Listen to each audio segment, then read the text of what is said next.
અમદાવાદ શહેરમાં પણ ગરમીનો પારો સતત ઊંચે જઈ રહ્યો છે, જેના કારણે નાગરિકો કાળઝાળ ગરમી અને અસહ્ય ઉકળાટનો સામનો કરી રહ્યા છે।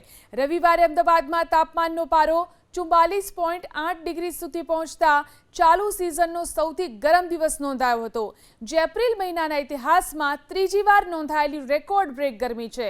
હવામાન વિભાગે આજે સોમવારે પણ શહેરમાં યલો એલર્ટ જાહેર કર્યું છે, જેમાં તાપમાન 45 ડિગ્રીની સપાટી વટાવી શકે તેવી શક્યતા વ્યક્ત કરવામાં આવી છે।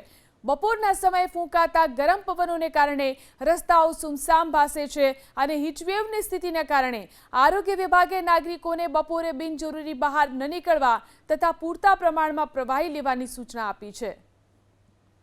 અમદાવાદ શહેરમાં પણ ગરમીનો પારો સતત ઊંચે જઈ રહ્યો છે, જેના કારણે નાગરિકો કાળઝાળ ગરમી અને અસહ્ય ઉકળાટનો સામનો કરી રહ્યા છે। રવિવારે અમદાવાદમાં તાપમાનનો પારો 44.8 ડિગ્રી સુધી પહોંચતા ચાલુ સિઝનનો સૌથી ગરમ દિવસ નોંધાયો હતો, જે એપ્રિલ મહિનાના ઇતિહાસમાં ત્રીજી વાર નોંધાયેલી રેકોર્ડ બ્રેક ગરમી છે।